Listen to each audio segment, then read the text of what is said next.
go. Slam dunk, hey. Hit it out the park. Hit it with a strike. From the national anthem to the bottom of the night. I'm in slam dunk, hey go. Slam dunk, hey go. Slam dunk, hey go. Slam dunk, hey. You already know what's up. What's that? Another home run. But you know the job ain't done till we hold that trophy up. Hey. What's up, everybody? Welcome to episode 423 of the Talking Friars podcast and YouTube show. Ben Fadden with you here. It is July 5th, 2023. Wow, good start. Wow, already coughing, huh? The Padres, they just swept the Angels.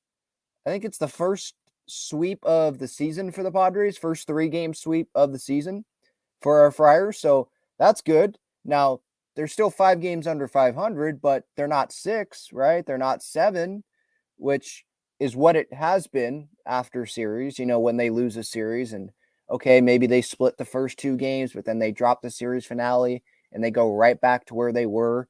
But no, a sweep, obviously, it feels like there's significant progress there. But you still realize, 5 games under 500. You look at the last place wild card team, they're comfortably at the moment above 500. So there's still a lot of room to be made up here. There's still a lot of things that have to happen for the Padres. They got to keep playing good baseball. But I think you got to be happy from this series. You know, they got a sweep. And they had Shohei Ohtani coming to town. They had Mike Trout coming to town, at least at the beginning of the series. And they took that first game. They took that first game big, by the way, winning 10-3. And then yesterday on July 4th, they win that one. It was big. It was big. Jose Castillo, he stunk at the end, made it a closer game, but they did win big in that game as well. And today was not as pretty of a win, but hey, they still got the job done. And can we give some props to Josh Hader? I guess we should give props to Ruben Niebla because Niebla was the one that went and talked to Josh Hader, according to Bob Melvin, to get Hader, tried to convince him and ended up convincing him to be able to be available today and pitch for the 3rd consecutive day today. So props to Ruben Niebla and Josh Hader for getting out there. Hey, you know, you're making millions of dollars and you finally get to pitch 3 days in a row. You finally are okay pitching 3 days in a row. I think, like I said, on my really quick post-game reaction, sorry for anyone that saw that. It was a quick post-game video because I was on the bridge there, walking across to the Hilton over there, and after the game, and there were probably a lot of fans there that didn't want to hear me talk about the Padres for 5 minutes, so just made it quick, and I knew I was going to be doing a show anyway. So, but on the post-game reaction, just talking about how, like, the urgency, it definitely was felt, at least by me sitting at Petco today, because if they weren't urgent, do you think Ruben Niebla would have had to convince, or at least even tried to convince Josh Hader to pitch for the 3rd day in a row? No, they would have just said, no, Josh, you're good, you're down. But the way the bullpen's going, you see the record, you have an opportunity to sweep, like, you got to get these games, right? You can't have too many more series, it feels like, where you take a step forward, but then you take 2 steps back. You got to take the step forward, then take another step forward and keep going and keep going. And that's what we saw from the Padres in this series. Again, today, I don't think it was the prettiest win, but they got the job done. Manny Machado broke the Petco Park home run record. It was Will Myers, at least the Padres home run record. But then today, he actually broke Adrian Gonzalez's record as well. So good for him. His second RBI, I forget if it was second hit of the night, but his second RBI to right, that was not hit very hard, but it still got the job done. Xander Bogaerts drove in a run, right, with the weak ground ball to the right side. Bases loaded in that spot, I believe. It doesn't matter. It wasn't hit hard. Who cares? Got the job done. Whatever it takes, just win ball games. That's what all Padres fans want right now with the way the season has happened and where the record is, where they stand. Just win. What's the rate? Is that the Raiders that say just win, baby? just win. You know, like, who cares how it happens? Just get that final score in your favor. Like, that's what we care about. So it was good to see the sweep. And by the way, a takeaway here that, you know, as I was sitting in the car going home, looking at Shohei Ohtani in this series, obviously, because best player on the planet, best player I've ever seen, just or most talented player for sure I've ever watched. And he ended up going 0 for 10 in this series against Padres pitching. So got to give props to the starting pitching. Who was it in this series? Snell, Musgrove, and Lugo, right?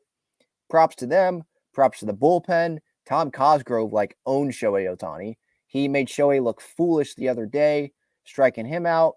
And then he had a swing and a miss when he faced him today, and then he got him to pop up, I believe. And people on Twitter, oh my gosh, can they take a joke? Jeez. I said pretty much what I said on Twitter a few moments ago was Shohei Ohtani went 0 for 10. The Padres held Shohei Ohtani hitless or whatever in this series. Let me see what I actually said. Okay. Shohei Ohtani versus the Padres in this series, 0 for 10. And then I put a GIF of overrated on there as a joke.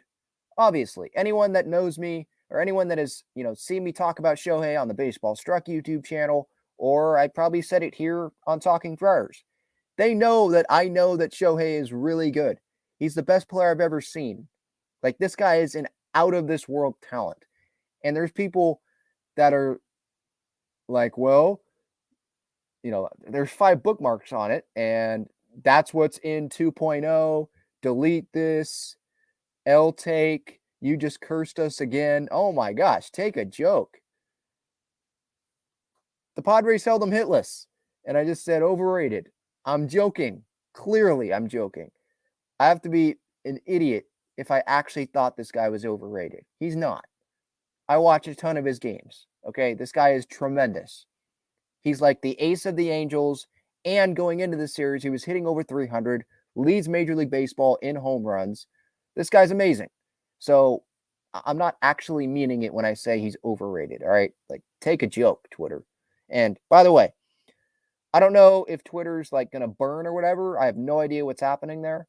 But I did start what is it called? Threads, I think, the new app that's associated with Instagram, but it's pretty much Twitter, just another version of it that's free.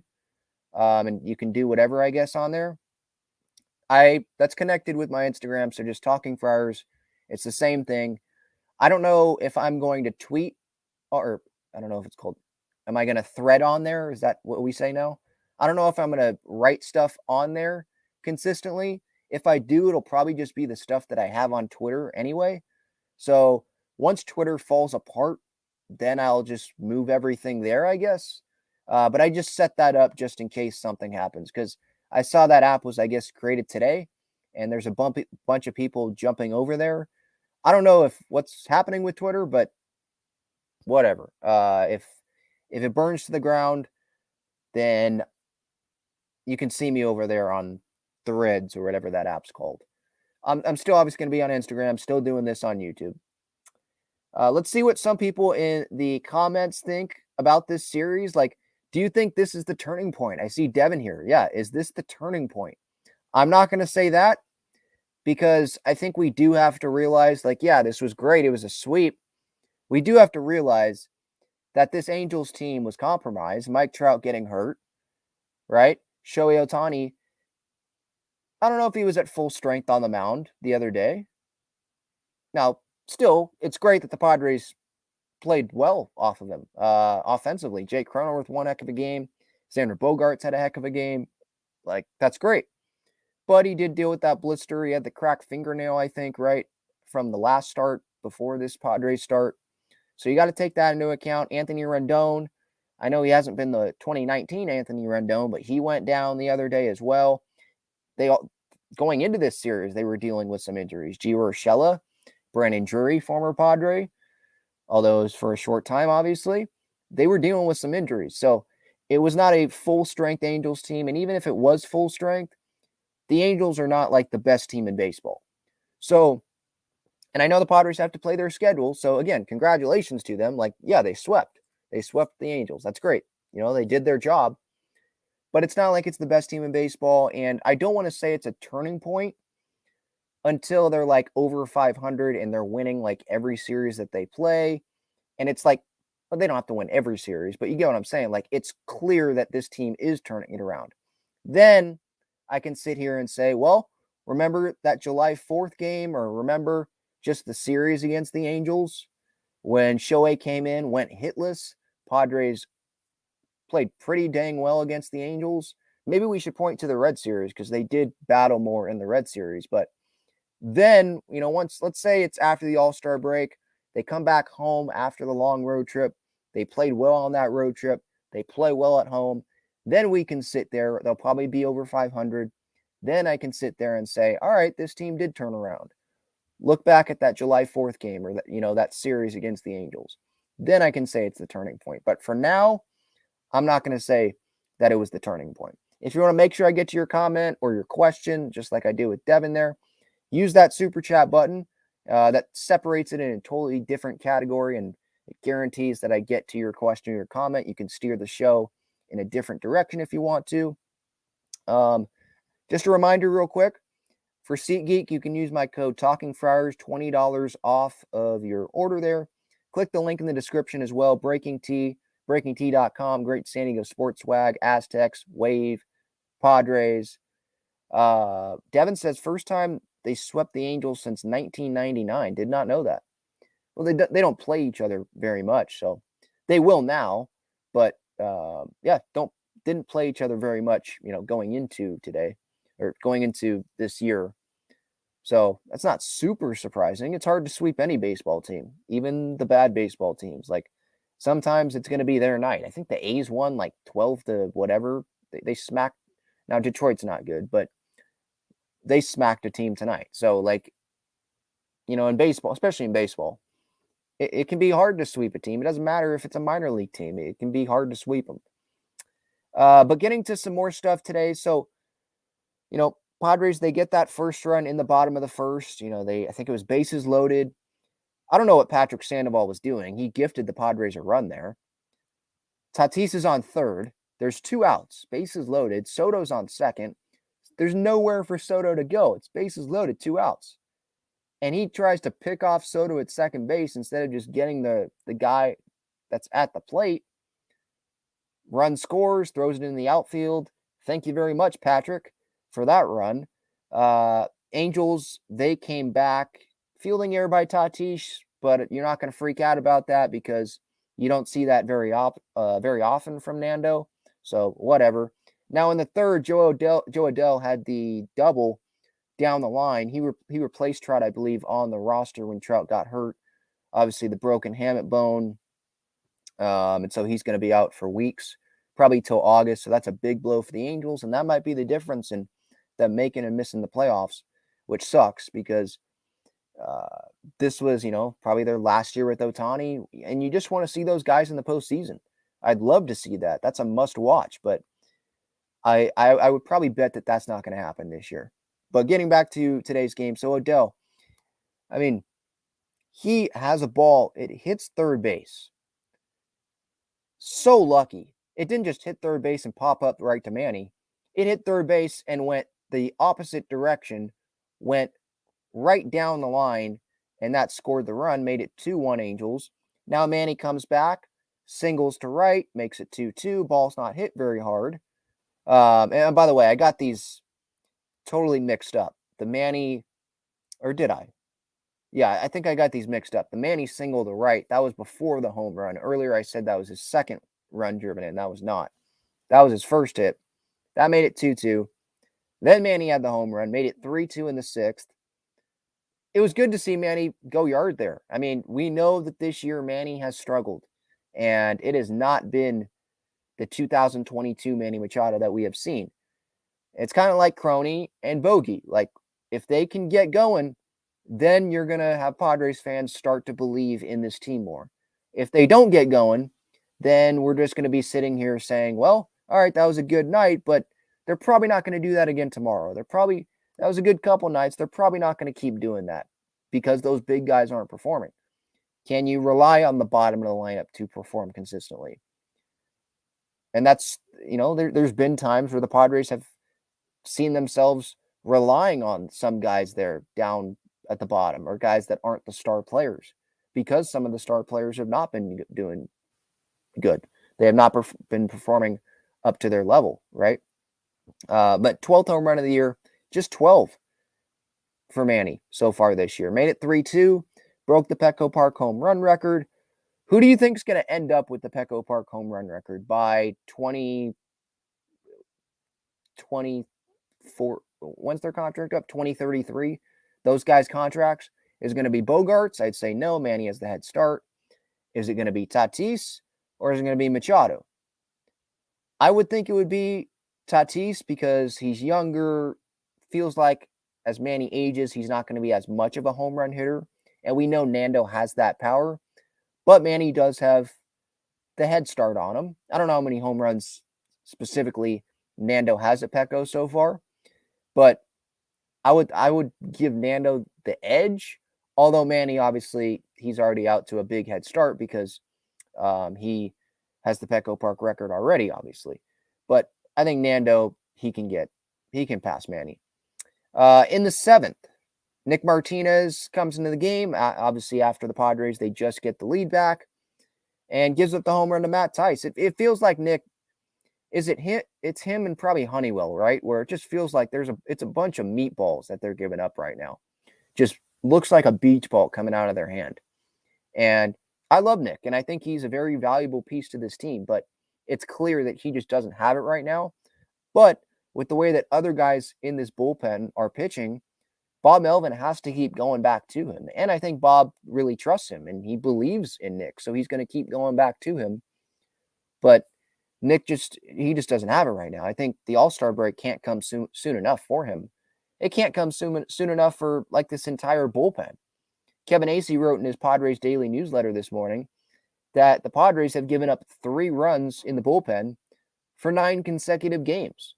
How many runs to the bullpen? They gave up 3 runs again today, right? Or no. Lugo pitched the 6th, right? I want to say. So they gave up 2 runs. So they ended that streak, that terrible streak today. So good for them, I guess. Gave up a couple runs. But yeah, it was good that the Padres offense that they added on here, right? Because if they didn't, and let's say, Manny has that single there in the 3rd inning and it's 2-2 and they can't scratch across another run, or let's say Manny has the home run, it's 3-2, they don't score any more runs after that, we could still be playing because it would be 3-3 in that situation if that were to happen. So adding on has been huge for this Padres offense. It was huge, what was it, yesterday, because there was that big 7-run lead, but then it ended up being only a 3-run lead at the end of things, 3-run win. There's been games where it's like, good thing they added on here because this bullpen has not done themselves any favors, And then Josh Hader obviously late. So Bogaerts in the 7th, ground ball to the right side, gets the job done, great. Manny walks with the bases loaded. Some interesting decisions there by the Angels. A lot of intentional walks that didn't seem like they worked out great for them. But yeah, Manny walks, makes it 5-3, adds on an extra run, an insurance run there. And then Josh Hader comes in the 9th inning after pitching in the first game, which if you look back at it, Bob Melvin probably didn't want Josh to pitch in that game, but you don't know what's going to happen the rest of the series. And in the first game of the series, yes, they wanted to get the win, but they needed like Josh to get some work, and they were pitching Josh in game 1. Excuse me. They were pitching Josh in game 1 because they wanted to get some other guys some rest so that they could pitch the next day. And so Josh pitches in a blowout. He then pitches the next day because they need him to. And then today, going into the game, I was listening to Bob Melvin pregame, and it was like, yeah, he's not going to be available. I don't even think Bob thought he was going to be available. But I guess I was looking at Marty Caswell, her Twitter tonight, going home, and she tweeted out that, yeah, Ruben Diabla, according to Bob Melvin, Ruben was the one that talked to Josh and essentially convinced him to be ready to go and to pitch today. And it's like, what a concept. Josh Hader being willing to pitch 3 days in a row. Should Ruben have went to Josh earlier? Because remember, there have been some games earlier in the year. I think of Colorado. I think of San Francisco, where Josh, if he would have pitched 3 days in a row, maybe the Padres win those games. The Padres bullpen ended up blowing it late, in part probably because Josh could not pitch in those games. So I wish this would have been done earlier, but it's also earlier in the year, and so Josh maybe would have said no to Ruben, even if Ruben would have tried to convince him. But the Padres, it's a little bit later in the year, and look at where they are in the standings. I don't think Josh wants to waste this year of his career and not be in postseason position, right? So he is going to pitch here. He sees that they're well under 500. Let's get this sweep if we can. So I'll give props to Josh for doing this. I just wish that he would have obviously done it earlier, but obviously can't change the past. So it was a solid team win. You know, offensively wasn't the prettiest, but there were some good moments. And then pitching wise, Seth Lugo tonight, I thought he pitched pretty well. And some of the runs that he gave up, I mean, come on. The Angels got really lucky. Lugo ends up, he gave 1 earned run, 2 runs total. One of the runs, obviously, Nando had the air. And then there was that ball from Adele that hit the bag and took, obviously, the bad bounce off the bag. But Lugo tonight, 6 innings of work, 1 earned run, just walked 1 guy, punched out 6. So on Underdog Fantasy, I had higher on the outs, which I believe was 17.5. So was he going to go 6 innings, essentially? I thought he was going to. He ends up going just exactly 6 innings. Nick comes in, does give up a home run, but Cosgrove comes in, doesn't give up any runs there in the 8th, and then Hader, he gets his 20th save of the year, and we'll see if he pitches 3 games in a row against the Mets. I highly doubt that, but they do have the off day, so that is able to reset the bullpen tomorrow on Thursday before welcoming in another struggling team, another underperforming team, looking at the total package of the season, in the New York Mets. I wanted to talk about the first 2 games of this series here, kind of out of order, but I want to talk about the July 4th game last because that was amazing. We'll get to the first game of this series here right now. Padres won it 10-3 on Monday. It was a good game from Bogaerts. It was a good game from Croney. Both of them, I thought, they had a good series overall, and they had really good games in the first 2 games of this series. Bogaerts had that home run, got the Padres on the board early to lead off this series. 3-0 lead there in the first inning. Croney had a single. That brought in Xander to make it 4-0. Angels scored a couple runs. But then in the 6th, Manny, again, adding on, right? That was huge because it ended up being a blowout game. But it was not a blowout after Trout had that single, made it 4-2. And then, but the Padres offense was able to score 5 runs combined in the 6th and in the 7th inning to blow it open. Manny with the single makes it 5-2. Croney sac fly makes it 6-2. Angels did have a home run, Rengifo in the 7th. But Tatis with the triple, that was his first triple this season, which is surprising, obviously, because of his speed.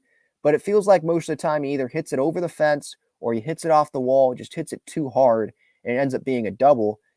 Or sometimes it's like he hits it hard and it's a single, but he stretches it into a double. But there's not a whole lot of opportunities for him to stretch the double into a triple. You know, whenever he does double, sometimes it's down the left field line. You're not going to stretch that into a triple or try to because it's in left field. It's not like the ball's down the right field line, right? And it would be a longer throw.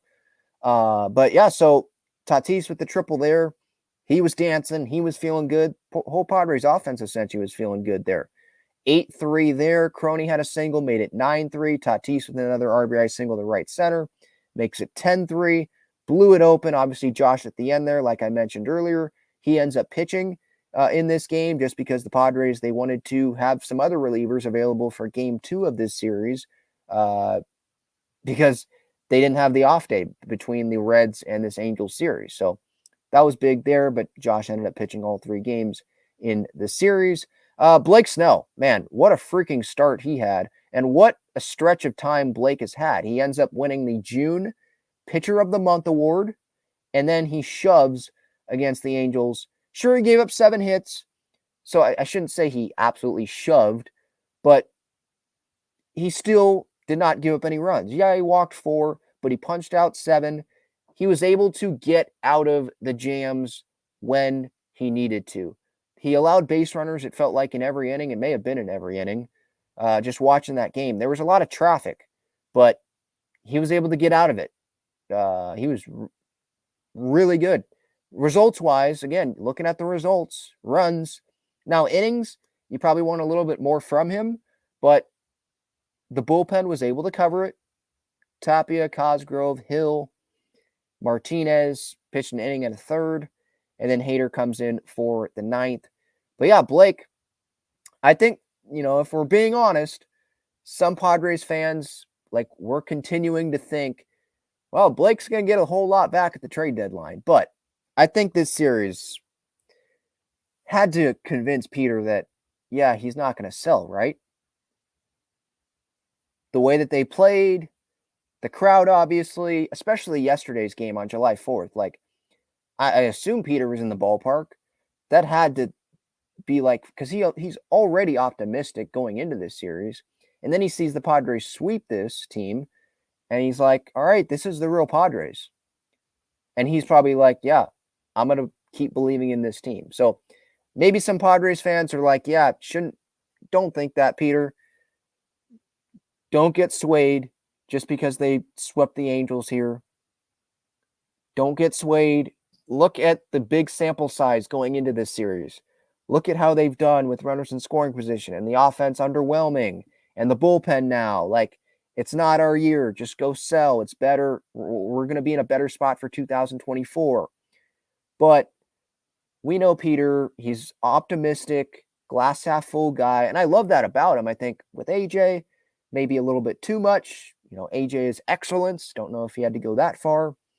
But yeah, I was sitting there maybe it might be still best to sell Blake Snell and Josh Hader because I don't think they're coming back. But if this team's going to play like this, then no, they're not going to sell. And I don't want to, I'm not totally giving up on this season. I just don't think that we should totally get carried away with the Padres sweeping a injury-riddled Angels team. I don't want to get carried away with that. And I want to realize, okay, so they swept them. Great. What's their record? Well, 5 games under 500. Where are they in the division? Oh, well, they're 4th place in the National League West. Where are they in the National League wild card? Well, there's a few teams they have to jump over just to get to the 3rd wild card spot. And the 3rd wild card team is over 500. What 5 or 6 games, maybe more than that, over 500. I just don't want to get carried away. Good series. Great. They swept a team. Finally. That's amazing. But I still got to be a realist, Peter, it's his franchise. He can do what he wants. And he definitely does not want to sell, and that's what his mindset is right now, is he's not going to sell. But hopefully, again, this is if, the Padres, they don't play like this the rest of the month. They play like they played most of the season, and they underwhelm offensively. They don't get the job done when they probably should. The talent just doesn't fully show itself. If they keep playing like that and not how they played this series, hopefully he does what's best, or AJ does what's best for the organization, and not just be like, well, we're already all in. Let's just, keep going all in on the season and be like, well, who cares about improving our chances for 2024? We might get into the postseason this year. We're going to try. So we're going to go buy. We're going to get rentals. We're not trading away Snell or Hader. Hopefully they look at this not with their heart fully, if that makes sense. But, it was a good series. 10-3 win in the first game. And then July 4th, I was talking about this with my mom the other day on, when was that? What's today? Is today Wednesday? Yeah, today's Wednesday. I was talking about this with my mom on Tuesday, July 4th. That game yesterday, if the Padres miss the postseason or they make the postseason and they get bounced in the first round, we're going to be looking back at that July 4th game and be like, probably the highlight of the Padres season. Right? I mean, Jake Cronenworth having the home run back-to-back. Bogaerts and Croney. You're facing Shohei Ohtani. You got the hometown kid on the mound. July 4th, packed ballpark. And you score 5 runs off of Shohei. Knock him out of the game. Sure, he was dealing with the blister, but you still did. The results are the results. Still dropped 5 runs on him. Croney with the double in the 4th. Scores a couple runs. Of course, Renfroe, former Padre, has to hit a home run, but made it 2-1. Bogaerts with the home run, 2-run home run, made it 4-1. Croney goes back-to-back with Bogey, makes it 5-1. Manny brings in Ha-Seong Kim, makes it 6-1 in the 7th with a single. Bogey, an opposite field single, so he was doing it all. I think he doubled in the game, homered, single opposite field. Soto even bringing in a run on a ground out. 8-1 game there. Angels, they added on runs in the 9th because Jose Castillo sucked. But, this was, I know it just happened, so I'll probably have to rack my brain back at some of the other games in this series, or not this series, this season. But this feels like the win of the year. Like, just, man, it just made me think, this is what the Padres should have been this entire season. Not every game, obviously, it's baseball, but this is the team that we were hoping to see. This team right here. Having the big guys come through. Having someone like Jake Cronenworth, who just signed the big extension, come through huge like that. Having Manny come through. Having Xander Bogaerts continue to have that impact that he had at the beginning of the season, right? All the home runs that he hit. He was amazing, right? It was like, oh, great signing. And then obviously it hasn't been great since then. But it's like, okay, yeah, you get the great start from Joe Musgrove, a day to remember for him. You look at his final line. Do I have it here? 7 innings, not 5, not 6. He goes 7, gives up just 1 run, strikes out 11, walks only 1 guy on 100 pitches. It's like everything came together there. There were some negative moments, I know, Jose Castillo, but like the main guys, the guys that we knew going into the year, they're on the roster. They're going to play at least we expected them to play a big part on this team. And it was like, all right, there we go. Now, can this happen more consistently, please? Because if it does, it's like no one's stopping this team. It's just a matter of if they can do it consistently. But yeah, it was a heck of a win. Watching it on television, it looked like a postseason game, or it looked like an opening day game. Those day games at Petco where, it's packed, obviously. Everyone took the day off. I know it was a holiday, obviously, but I'm just, comparing it to opening day. It's like, yeah, that's what it looked like. And so it was great to see Petco pack like that. It was great to see Padres fans excited. It was great to see guys like Jake Cronenworth just letting it out, letting all of the pent-up frustration, letting it all out when he was rounding first base there after he hit that home run going back-to-back with Xander. It was great. And that Don on the call, oh, what a game that was. And so hopefully they can build on this and make the postseason, and we're not just sitting here like, well, that was a great moment, wasn't that? Hopefully that's not what it was. And this is just a highlight of the regular season, and we can go on and have some much better highlights in the postseason, right? All right, I'm going to get to the chat, but yeah, it was a great series, obviously a sweep. It's a great series, but I go back to like being that realist, and I was all positive, obviously, post-game reaction yesterday. If you saw that, I was no negativity because there was a time and a place, and I was like, tonight I can be negative. I'm not going to be negative on July 4th after they had that great win against Shohei Ohtani. Not going to do it. But tonight I can be more of a realist and, be like, well, this team, it's great series, but there's still 5 games under 500. Right. Quick break here. Check out Gaglione Bros' famous cheesesteaks and garlic fries on Friars Road. You can visit their website, gaglionebros.com, for their entire menu and enjoy their cheesesteaks and fries at Petco Park and Snapdragon Stadium as well. Even with the win yesterday on July 4th, again, like I said earlier, that was the 9th straight game that the Padres bullpen had allowed 3 runs in a game. So it is scuffling right now, and we got 3 more games left till the All-Star break. This Padres bullpen cannot wait to get to that All-Star break. Man, it is scuffling. Josh Hader, I know he's going to be at the All-Star game. I hope he doesn't pitch. Like, why? Just don't pitch, please. I get it, it's Josh Hader, but don't need to pitch. There's some other guys too. It's like, with Nando, I know he got snubbed, but it's like, good, get that rest. Juan Soto, good, you're not doing the home run derby. Get some rest because they put themselves in this hole. You're going to need to be playing every day the rest of the year, essentially. We're going to need Josh Hader down the stretch. I know that was totally different from the bullpen point there, All-Star game and all that, but that popped into my head. But yeah, this bullpen, whew. And I know some of it, it's because there are because of the injuries, right? Steven Wilson, Robert Suarez, there's injuries. So obviously Drew Pomerantz, but I don't even want to count him because were we really expecting Drew Pomerantz to have an impact on this Padres team this year? No, not if you were a realistic Padres fan. But yeah, the injuries like that have it's elevated guys like Brent Honeywell.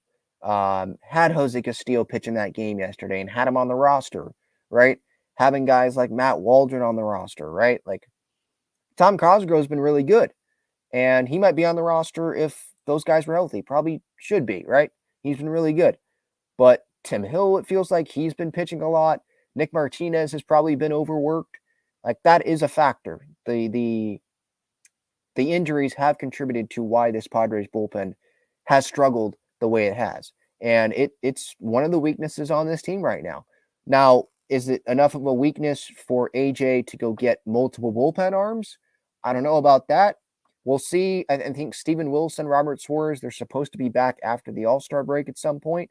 Wilson would probably come back before Suarez, but they should be back.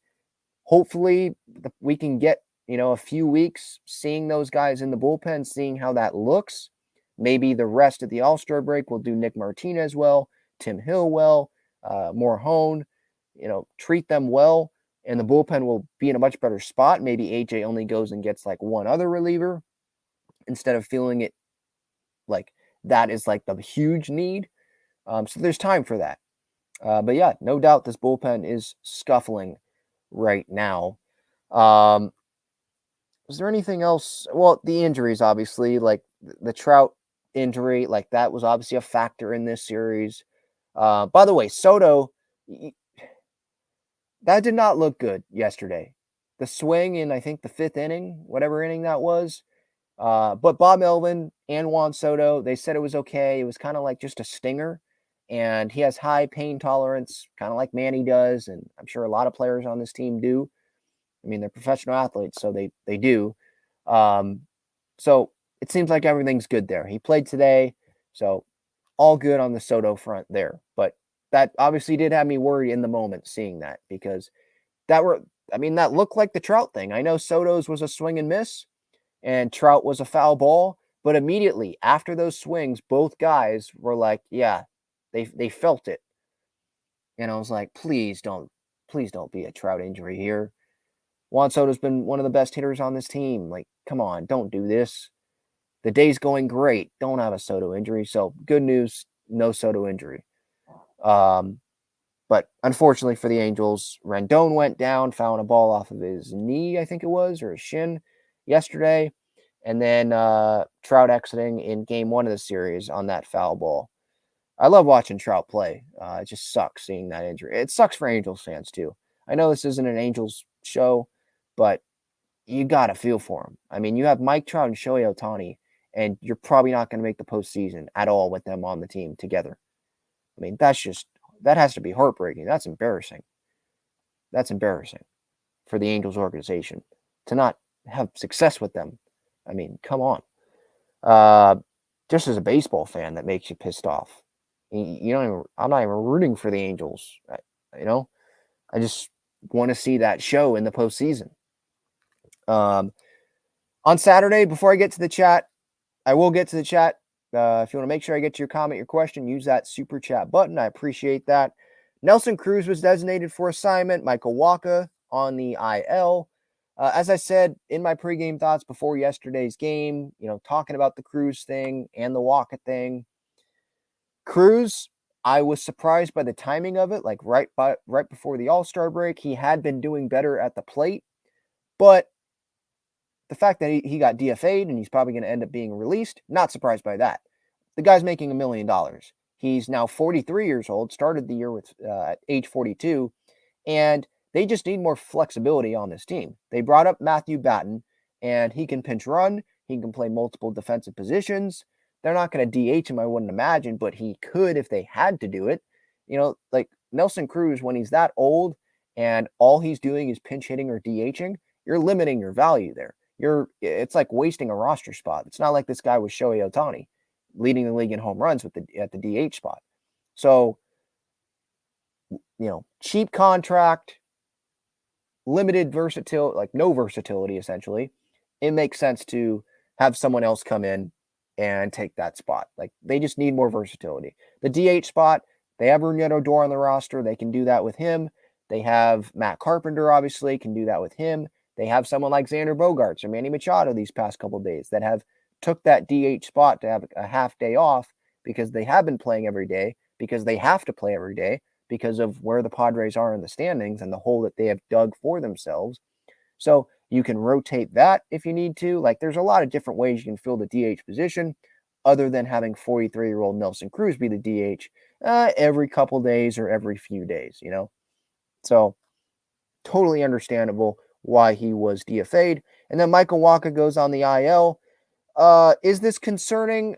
Yeah, I'm a little concerned because he's on the IL, but I do realize that the Padres, they are trying to take advantage of the All-Star break time, put him on the IL.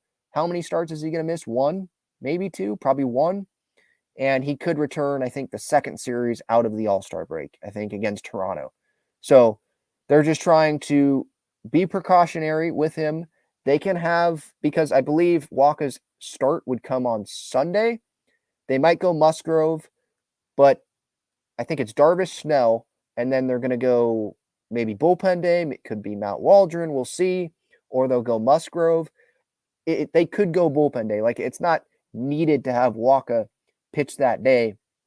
You have, 3-4 days off after, I think it's 4, Monday, Tuesday, Wednesday, Thursday, before the Friday Philly series starts after the All-Star break. You have those days off. So you can use everyone on that Sunday if you need to. So it makes sense for Wacha to go on the IL. He had the shoulder fatigue, obviously, missed a start. And so they're just being precautionary is what it seems like. Just give him the extended time off. They might end up giving Musgrove the extended time off because I think he's had back-to-back outings now with 100 pitches. So he might not go on Sunday, even though it would be regular rest. Just give these guys the time off because you're going to need them. You're going to need them the second half of the year because there's no time to mess around, again, with the hole that the Padres have dug for themselves. So if you can squeeze out a victory with the bullpen day before you have 4 days off, you might want to do it. So, yeah, that was the Wacha and the Cruz stuff. Anything else to get to in this series? What was your guys' main takeaway from this series? Again, I point to the encouraging things from the offense. I point to the great starting pitching. I mean, look at Snell, right? No runs allowed. Musgrove, 1 run allowed. Tremendous in the first 2 games of this series. And then you look at Lugo today, 1 earned run allowed. I'll take that. Facing the Angels, 3-game series, 2 earned runs allowed total. I'll sign up for that any day. All right. And then the other takeaway, Ohtani 0 for 10. But people think I'm stupid for calling him overrated, even though I'm joking. That's Twitter for you, I guess. All right. I'm going to go to the comments here after this. I want to tell you about the best and easiest way to play fantasy sports. It's Underdog Fantasy. They have great pick'em games and best ball tournaments. In pickup games, just pick higher or lower on 2 to 5 players' stats, and you can win up to 20 times your money in a single night. You can go cross-team, cross-league, and even cross-sport. Best ball revolves around the draft, which is what every fan loves the most about fantasy, and it eliminates the hassle of having to manage your roster all season long, resulting in a fun and easy fantasy product. How does it work exactly? You enter a contest where you participate in a snake draft against other users. That lineup that you drafted competes against every other draft in the entire contest. The better the combined performance of your team, the more money you win. After your lineup is all played, Underdog will take the best performing players and automatically set them as your starting lineup. That's it. No waivers, no trades, no worrying about who to start or sit. After you complete your draft, your part is done. Underdog Fantasy offers best ball in a variety of ways, including daily contests, weekly contests, playoff contests, and season-long contests. You can either enter into these and compete against thousands of other entrants for huge prizes, or, if you'd like, you can enter into a private draft with friends and family to compete for a smaller prize pool. Underdog keeps it super simple with their easy-to-use website and mobile apps. Sign up now by clicking the link in the description or by using the promo code TALKINGFRIARS, and you'll double your first deposit up to $100 in bonus cash when you make your first deposit of $10 or more. So if you deposit $100, you get $100 free. If you deposit $10, you get $10 free. All right, I see Devin in the comments here. Do you think it had some impact on the team sweeping the Angels? Talking about the Nelson Cruz release. Not really. Not really. I mean, maybe because it allowed Manny and Xander to DH, and Xander had success DHing. Manny had a good series, I thought. Pretty good series. But no, I mean, it was the same. Really, this series offensively, like what I got from this series was that the big guys that need to produce, they ended up producing in this series. So that's what I took it at. I didn't think it was Nelson Cruz being gone. And anyone that loves Nelson Cruz because of the clubhouse presence and all that, like, okay, he had months to be the clubhouse presence. When you're 5 games under 500 or 6 or 7, whatever they were at the time of the release, 6 games, the clubhouse presence does not mean as much. And there's other clubhouse presences. Is that a thing? Is that a phrase? There's multiple clubhouse presences. That feels weird to say. There's multiple good leaders in that clubhouse. You know, they don't need Nelson Cruz anymore. They had him for months. You know, I don't hate Nelson Cruz. There's no reason to hate him. It was a $1 million contract, but there's just better ways to use that roster spot. That's how I feel on that.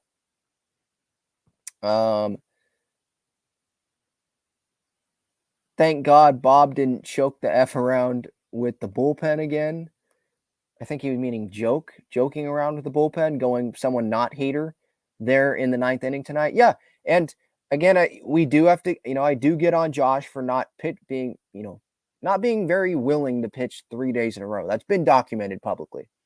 Not being very willing to pitch 3 days in a row, but he did it tonight. So props to him. Props to Ruben Niebla for convincing him. I wonder what that conversation was like.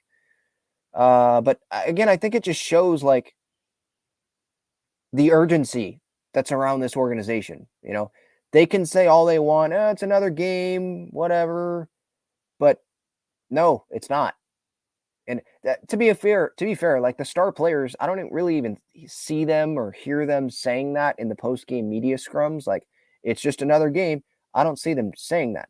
I see them saying, no, we got to go 1-0 today. We got to win today. Got to do it. So they're being accountable. But so, they know, my point is like, they know the urgency is there.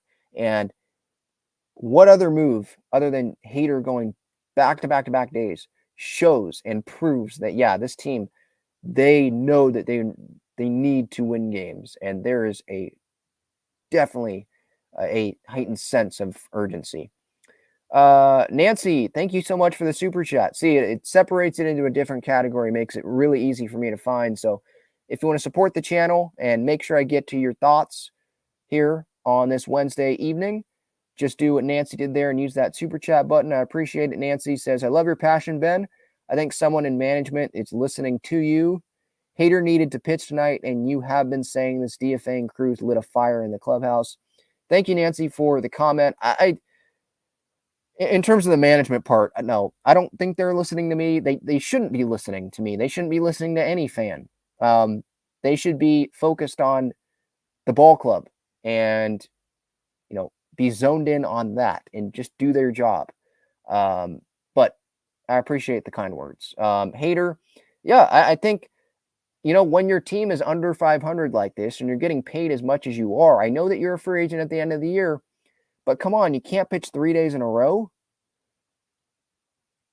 I get it. The Brewers used it against you in arbitration when you pitched in different roles and you weren't only closing, but you're a free agent at the end of the year. I think you should, have this as an outlier. Throw this year out and be like, no, I'll make this an exception because they're going to use it in free agency against me? They're going to do that? I mean, I'll stop that from happening. I'll have my agent stop that from happening because I can just bring up the situation and say, no, you're not going to hold this against me because I'm an all-star closer and look where my team was. I did it back-to-back days because I wanted to help the team win, and that's what I'll do with you if I'm in your uniform. Like, it's very easy, I think, for Hader to do that in free agency. Him and his agent, after this season, they can do that and pitch that to teams if teams have an issue with it or if they try to, devalue him. I think this increases his value because it shows the willingness to be there for the team, even when he probably doesn't feel the best. Probably didn't feel the best today, pitching on back-to-back days. But yeah, I mean, where the team is at, he's got to pitch 3 days in a row. I'm not saying Friday, Saturday, Sunday now after the off day, he has to pitch all 3 days. But if the situation calls for it, I'm not saying you force it, but if the situation calls for it and, maybe the pitch count was low on Saturday and the situation calls for it there on Sunday, I'd like him to pitch. You're on the Padres right now. Worry about free agency later. Or I'm not saying pitch 5 days in a row. I'm not telling him to ruin his arm. But I don't think 3 days in a row, 1 inning, 3 days in a row, I don't think that's asking too much for a professional reliever. I know I haven't been in that spot. So that's a bad take because, if he wants to say, well, you've never been in that spot, that's fair. But I'm just a fan that wants this team to win. And I'm sure I'm speaking for a lot of fans out there that want to see Hader pitch 3 days in a row more consistently because he can do it. And this team needs him because the bullpen is struggling. It would be one thing if Suarez and Wilson were healthy and they could go close down games. Or Luis Garcia was pitching like 2022 Luis Garcia. Or Nick Martinez was pitching like 2022 Nick Martinez. Or pitching like how he was pitching earlier in the year. But that's just not happening right now. So sometimes when you're the guy, you're the all-star, you got to step up. And Nancy's saying DFA and Cruz lit a fire in the clubhouse. I don't know about that. What? That pissed him? It pissed him off? Hey, AJ, you DFA'd Cruz. Let's show you. I don't know about that. I think they're just playing better baseball. They're fighting. Dustin has a super thanks. I don't see any chat or any comment on here. So if you do have a comment, Dustin, just put it in the chat and I can get to it. Let me scroll back up here to where I was in the chat before I went to Nancy's comment. Holly says, we needed this. Glad they're all in good vibes right now. We need to keep Snellzilla. He just fits in and cracks me up. Yeah, Snell's a great personality, but do they need to keep Blake in 2024? I don't know if they need to keep Blake. If Blake is asking for the moon, they need to keep Blake. I don't know about that. when they could go get another starting pitcher for cheaper for a longer contract, or they could go trade for an arm. I don't think they need to keep Snell. I mean, the way he's pitching, of course, I'd love to have Snell. I just don't see it happening. I think in free agency, another team will be much more willing to overpay for Blake Snell than this front office will. Maybe, but Peter might step in there and be like, we need Snell on this team. And then he might come back. I'm not going to be like pissed off if Blake comes back. Don't get me wrong. I just have seen some of the inconsistencies over the years, and I don't know. I don't know if he's going to be. I don't think we should expect him. And this isn't on Blake. This is baseball. We shouldn't expect him to pitch like this if he comes back for 5 or 6 years or however long the contract is. Shouldn't do that. And they already have the extension with Darvish, the contract there, the contract with Musgrove, the big contract with the position players. They're going to bring back Snow and give him a huge contract. I don't know about that, because look at free agency right now. We know Shohei, but that's in a totally different category, right? He's going to get paid. But the other starting pitchers, I look at Stroman, I look at Snell. Who after that? I haven't looked at the list, but those are the only two that like really stand out to me as free agent starting pitchers. Julio Urias, I guess, but I don't even think he's having that great of a year. So, like Stroman and Snell, they're pitching really well going, at least for now, going into their free agency. So, usually when that happens, those guys get paid a lot of money. I don't know if the Padres are going to want to do that. Brandon asked, did you guys just see the narrative on ESPN on baseball tonight? It's saying injured Angels downplaying how good we did. We swept them. To be honest, Brandon, you might not like this, but I'm downplaying it a little bit as well, because I do realize, like, yeah, they beat the Angels without Mike Trout in 2 of the games. Shohei doesn't seem like he's fully healthy. Didn't seem like he was fully healthy on the mound. I'm still going to bask in the glory of, them beating him. Like, that's great. But no Rendon, no Brandon Drury, no Drew Urshela, no Trout. Like, they've had injuries. This is not the Angels team that it was earlier in the year. So I think we should downplay it a little bit. We shouldn't say this is the best series ever. This is the turning point. I'm not ready to say that yet. There's still 5 games under 500. I think we got to relax on that. But we still do need to give the Padres credit for this. Like, starting pitching was great. Offense, for the most part, really good, solid. Star players performing. I'm going to give the Padres credit, but I will still downplay it at the same time, if that makes sense. I think that's fair. I think it's fair to do. Noble asked, do you think Ohtani and the Angels are getting swept, or do you think Ohtani and the Angels getting swept will make him not want to come play for us, even if we throw a ton of money at him? I don't think, I don't think that this series has anything to do with what Shohei's going to do in free agency. It's one series in a regular season. Again, Trout got hurt. Okay, he had the blister when he was pitching. I think this could be encouraging for Shohei. Like, be like, well, you can play in front of this crowd. If you come to the Padres, you'll be playing in front of this crowd every night. Do you want to do that? Or do you want to go somewhere else and maybe not? Now, wherever he goes, it's going to be a draw. Like, he's going to go to a contender in free agency. Will it be the Padres? Don't know. It could be the Dodgers. It could be the Giants, or I'm just throwing teams out there. It could be another team like that. But whoever gets Ohtani, he's a draw. Even if the team stinks, he's still a draw. So he's still going to get packed stands. So I don't know if that really stands out to him. Does being teammates with Darvish stand out to him? I know Japanese players, they don't want to steal each other's thunder. At least I think that's why most Japanese players don't share the clubhouse with one another. They go elsewhere, like Yoshida's with the Red Sox, Darvish with the Padres, Ohtani with the Angels. Seiya Suzuki with the Cubs. Darvish helped convince, I think, Suzuki to play for the Cubs. So I don't know if Ohtani wants to stay away from the Padres. But I would be surprised if the Padres sit there and don't try to make an effort at him. Even with the high payroll and the debt that they might be in, they're going to make a run at him. I personally don't see them getting him right now. But, you know, things could change. Who the heck knows what's going to happen in the offseason? Did I answer your question? Do you think Ohtani and the Angels getting swept will make him not want to come? So I think this would only help the Padres. Like the Padres sweeping Ohtani, why would that make him not want to come here? Like the Padres showed that they can sweep the Angels. Like, doesn't he want to be on a good team?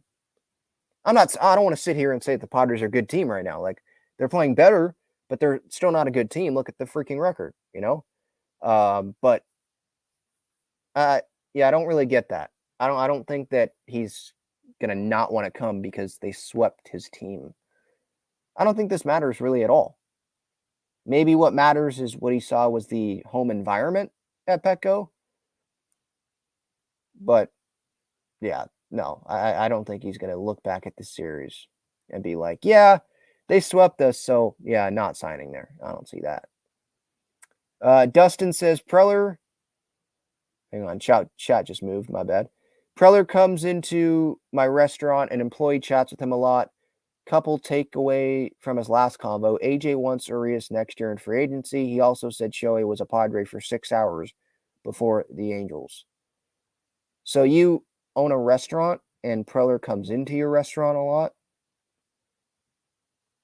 And he wants Julio Urias next year in free agency. I'm sure a lot of teams do, so I don't think that makes him special or unique. And Shohei was a Padre for 6 hours.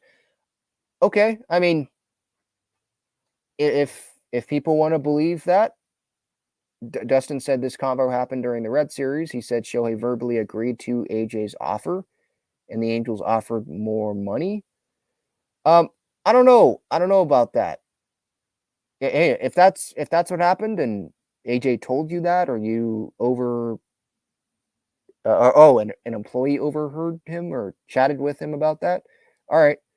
But the Padres, they didn't have a DH, and Ohtani and the Padres didn't know that they were going to have a DH.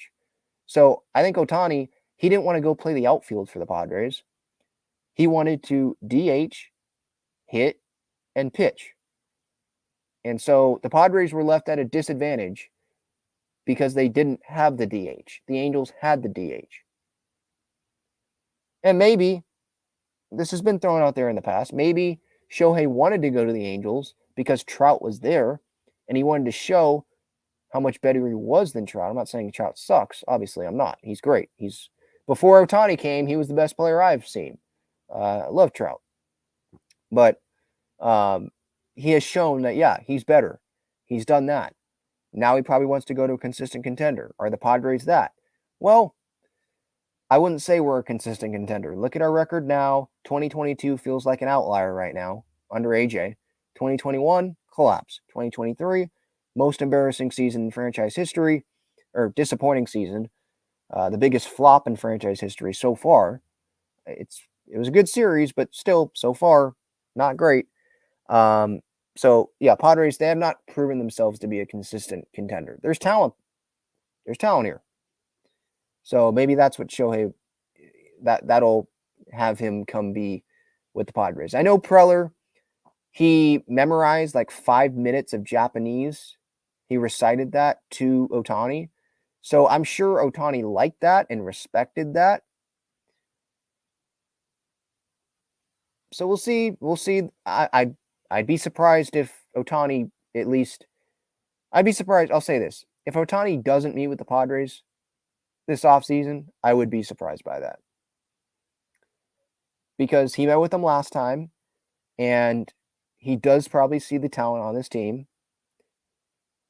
And hopefully he respects the work that Preller put in last time around. I don't think all GMs went in there and talked for 5 minutes in Japanese to Ohtani at those meetings that he had with, I think, the Yankees, Dodgers, probably, Padres. I know the Rangers were in there. I think the Giants were in there. Angels. I think the Mariners may have been in there. I saw that. I think it was from Ken Rosenthal this week. or maybe it was Dennis Lin. I forget who it was. But I don't think all those went in there memorizing Japanese. I think they probably had interpreters or they had Japanese former players from the organization go do that. So maybe Ohtani will respect that, and hopefully he'll give the Padres some real thought. The money's going to be there regardless of what team he goes to, so don't think that that's going to make the Padres stand out. The money's not going to make them stand out. They're going to have to convince him to come. I don't know what.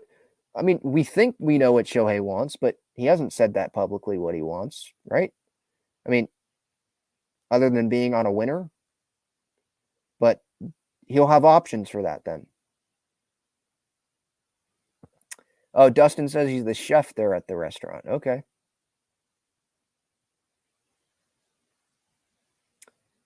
I mean, that's interesting. Said that Shohei was a Padre for 6 hours before LA offered more money.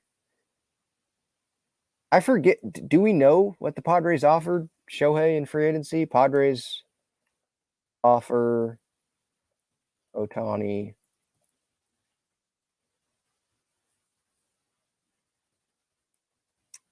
Yeah, I'm trying to look.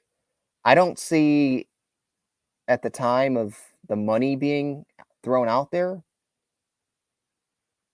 Was there like a maximum amount of money Shohei could get coming over because he was technically a rookie? I don't know. I think every team would have thrown all the money at him.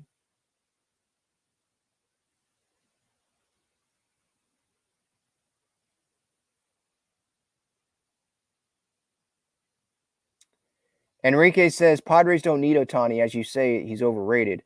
I'm joking. I'm joking. It's a joke. This guy's amazing. I'd love to have him on the Padres. Dustin, do you work at Denny's? I know in the past, right? Isn't that Preller's? Doesn't Preller like going to Denny's?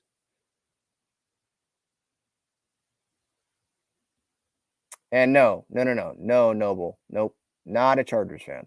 Definitely not. Yeah, once they left, no. It was FU. Yep. I'm with the Vikings now. Kevin O'Connell threw out the first pitch, right, on Monday. Went to San Diego State. I have family in Minnesota, that's why. All right, so next series coming up. Don't know if I'll do a show on Friday morning maybe. We'll see. But off day on Thursday. And then the Padres 3-game series against the New York Mets. Checking out how the Mets are doing here real quick. So they're 40-46. They won against the D-backs tonight. They play tomorrow in Arizona, so they don't have an off day. So Padres, they have an advantage. They have an off day tomorrow, reset the bullpen, get a day of rest, and then they get 3 games before the All-Star break, and then they have a lengthy road trip to start post-All-Star break in Philly, a scheduled doubleheader during that Philadelphia series. It's weird. All right, before I get out of here, just quickly wanted to touch on San Diego State because there's some recent news there from the San Diego Union Tribune. Mark Ziegler wrote about this the other day. And San Diego State, according to the Mountain West, I guess, still owes a $17 million exit fee. Like the Mountain West, as of now, they think that San Diego State is gone from the conference. Like they think that San Diego State needs to give them $17 million, or technically 11, because the $6 million that the conference would give to San Diego State, usually the payout, they're just putting that towards the $17 million. But San Diego State's like, we never left. We said we were intending to leave. We never left. We stayed in the conference. We don't owe you a $17 million exit fee. So it's interesting what's going on there. But yeah, this came out on Monday. San Diego State left the conference and owes an exit fee. That's what the Mountain West is saying to San Diego State. It's weird. It's weird. It's a $6.6 million distribution share that would be coming San Diego State's way, but Mountain West is just withholding it. And President Adela De La Torre, she's obviously not on the Mountain West board anymore. The Mountain West took her off of it because they interpreted the letter that she sent, intending that they were going to leave. They interpreted that as, okay, San Diego State, they've left the conference, even though that's not what it was. Now, San Diego State probably shouldn't have wrote the letter, but it's a weird back and forth here. My takeaway from this is, why is the Mountain West doing this? San Diego State is their marquee program in this conference. Why are they trying to piss off San Diego State? Wouldn't they be happy about this? Shouldn't they be throwing a party that San Diego State's going to be there for at least another year, 23-24, and now 24-25? Because they're not, let's say Pac-12 gives them an offer, they're not going to go spend double the 17 mil. They can't do it. So San Diego State, or the Mountain West, should be very happy that San Diego State is in the conference. Why are they doing this? If San Diego State's going to leave anyway, then they'll still get the exit fee money at some point. Like, I don't get why they're trying to force this on San Diego State right now. There's a meeting July 17th, which I believe will be between other Mountain West presidents, and it will kind of determine where everything is right now. It's just kind of up in the air. Like, Mountain West thinks one thing, San Diego State thinks another, and I guess it would be determined maybe during that meeting. Lawyers are actively involved, according to this article.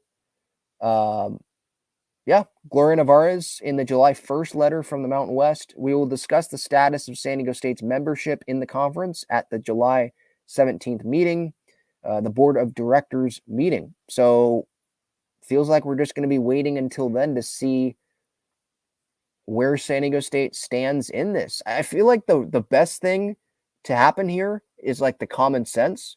Okay, the Mountain West can be pissed off that San Diego State doesn't want to be there because they said that they intended to leave, but be happy that they're here.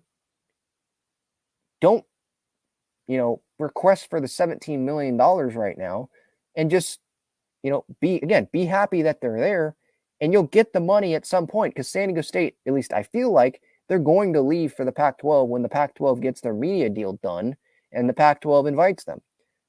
It's not a guarantee that San Diego State gets the offer, but it feels like it's going that way. Like, it just feels like common sense for the Pac-12 to offer San Diego State. San Diego State accept it, go to the conference, let's say 25-26. They have to wait another year, whatever.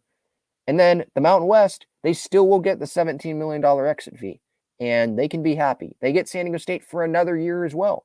So just be happy about it. I'm not super surprised just because, money's involved and Mountain West wants to win, I guess. But it feels like you would get the money anyway. So just be happy San Diego State's in the conference. Weird stuff. Quick reminder here, San Diego Wave, they play this weekend on Saturday at home. We'll see if they can get a win against the Washington Spirit, Ashley Hatch and the Washington Spirit. That game, I believe, is at 7 p.m. San Diego Wave FC, their website, that is where you can get tickets. Tickets still available, obviously. No Alex Morgan, no Naomi Gurma, Kaylin Sheridan, Sophia Jakobsen, Emily Van Egmond. No Trinity Rodman, Ashley Sanchez for Washington. So there's not as much superstar talent there, but there's still talent. Ashley Hatch didn't make the World Cup roster, maybe snubbed, but she's going to be there. Obviously, Taylor Korniak, like, there's still talent on the field. So that'll be a fun night. Hopefully the San Diego Wave, they can get back into the winners column. They are in 6th. They are just hanging on to that final playoff spot right now in the table. All right. Any more comments in the chat here? Noble, thank you so much for the super chat, man. Appreciate it. Love the Padres content, even being from Tennessee. Oh, nice. AK88 says, going to the Mets game on Friday, how much does the beer cost? I don't know, because I don't drink beer. But I think it's like $20 probably. That would be the safe guess. It's Petco Park. They got to pay for Manny's contract somehow. They got to pay for Shohei's contract somehow, huh? All right. I think that's going to do it. Talking Friars episode 423. Thank you all for the time. I really do appreciate it. And I'll talk to you all the next time. I really do appreciate the support. Have a great night. See ya.